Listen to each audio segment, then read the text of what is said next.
Some showers and thunderstorms are popping up in central portions of KELOLAND, and we'll continue to see that as we head through the evening. A couple of those storms could pack an extra punch, especially toward the end north of U.S. Highway 12. Beyond that, it's another mild night with lows in the mid to at times upper 60s. Then another hot day on your way for Wednesday, 90 or better in several locations, a couple of 80s now and again.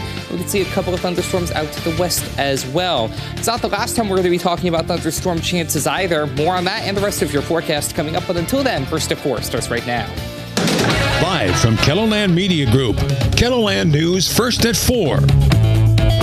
We hear from a preschool that received grant money to help with the child care crisis. Plus, we take you to one of the only places right now in Minnesota where people can legally buy recreational marijuana. And later, there is another chance to win big tonight. We're going to be talking with people buying tickets for the Mega Millions drawing. Good afternoon, and thanks for tuning in to First at 4. I'm Don Jorgensen. And I'm Kelly Volk. There is a large police presence around a park in northeastern Sioux Falls this afternoon. Police tell us they were serving a warrant near Pioneer Spray Park. SWAT and the Minnehaha County Sheriff's Office are also on the scene. Crews blocked off part of Maple Avenue during their investigation. Authorities have not released details about the incident or any arrests yet, but we will keep you updated as we get more information. A woman who stole hundreds of thousands of dollars from two Watertown businesses will spend nearly 8 years behind bars. Reva Plunkett pleaded guilty to wire fraud. Plunkett stole nearly $700,000 from Doug's Anchor Marine and Brotherhood Arms over several years. She worked for both businesses as a bookkeeper. Monday, Tyson Foods employees in Dakota Dunes left their offices for the last time. Back in October, Tyson announced that it planned to close its Dakota Dunes headquarters and relocate members to the Springdale, Arkansas World headquarters.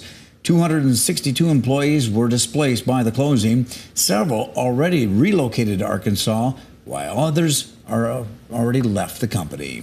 Parents in the Sioux Falls area will soon have another option for childcare. Preschool Nest is opening later this month near Augustana University.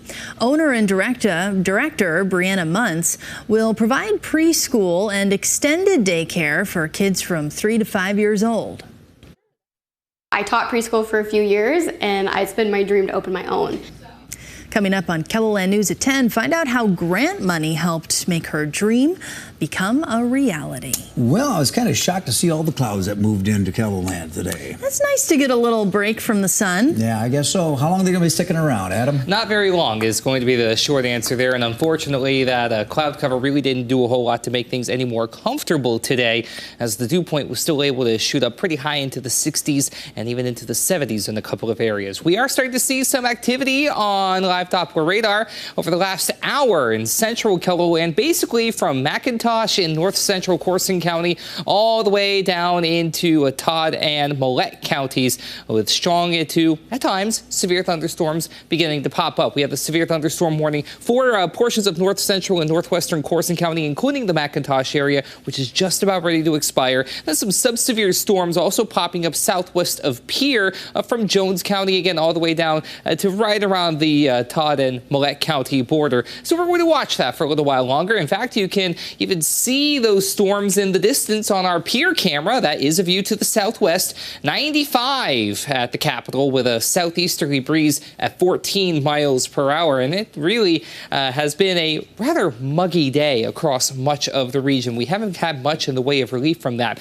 88 with a little more sunshine in Rapid City, although we may see a few storms try and billow up along the hills later on. South wind at 13 miles per hour. 91 also your number from Sisseton over to Mobridge. 89 in between in Aberdeen. 97 Buffalo. 77 though, 20 degrees cooler in Custer. 87 for Winter. 86 here in Sioux Falls. 87 Watertown. 84 Brookings and Marshall over to Spencer. So beyond those thunderstorms in the central part of South Dakota, we don't have a whole lot of anything going on for now. There are going to be a few more opportunities for a little extra activity, not just in the short term, but also in the long term as well. You also notice a severe thunderstorm watch just coming up north of the border until midnight Central Time for North Dakota, or at least a majority of the state to our north. We'll talk about those thunderstorm potentials in the short and long term, along with the rest of your 7-day forecast as we head through the hour.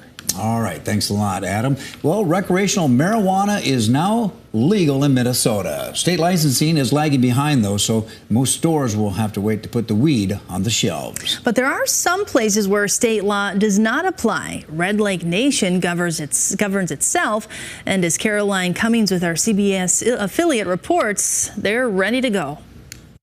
Hopefully they have a good experience and they'll continue to come back. Red Lake Nation Tribal Secretary Samuel Strong says allowing sales of recreational marijuana has been years in the making. Now the tribe has a chance at what could be a billion-dollar industry before anyone else. In between that and when the dispensaries will open, we wanted to take advantage of that period to maximize the business opportunity here for the reservation. Tuesday, the tribal-owned dispensary will be one of the only places you can buy legal weed in the state. Because of its sovereignty, Red Lake doesn't have to wait for state rules and regulations, which will fall under a new state office of cannabis management. It will be at least a year before you see retail sales in the Twin Cities and elsewhere as officials work to get the office up and running. Strong believes the move is a boon for business, a way to support all members, with plans to make a deal through an official compact with the state to operate businesses off the reservation. But having a destination dispensary, for now, is also a way to build relationships with all Minnesotans. There's negative perceptions about the reservation, and we want to debunk those. We want to create a good collaborative relationship with all Minnesotans, and we hope that the people that come here share that same mentality. In Red Lake, Caroline Cummings, WCCO News. Minnesota predicts that most legal sales won't start until early 2025. But residents cannot order weed from another state. That's because anything that crosses state borders is federal jurisdiction, and weed is still illegal at the federal level. Well, the Urbandale Community School District in Iowa is starting to remove banned books to satisfy a new state law. An organization called Annie's Foundation posted a list of nearly 400 books that the district says will be banned from the curriculum. The law the schools are following bans sexual content, sexual orientation, and gender identity in K-6 instruction. Books such as Catch-22 and The Catcher in the Rye are now prohibited from instruction in Urbandale schools for the upcoming school year. You know, for those students in our district who have families who look a little bit different, have different sexual orientation groups represented from the LGBTQ community, a lot of those books take away students being able to see families like their own and see themselves represented on those pages, and so it's really unfortunate that these books have been thrown out the window. An Urbandale Community School District board member says that no one on the board was consulted in the decision-making process and that they found out after it was sent out to teachers.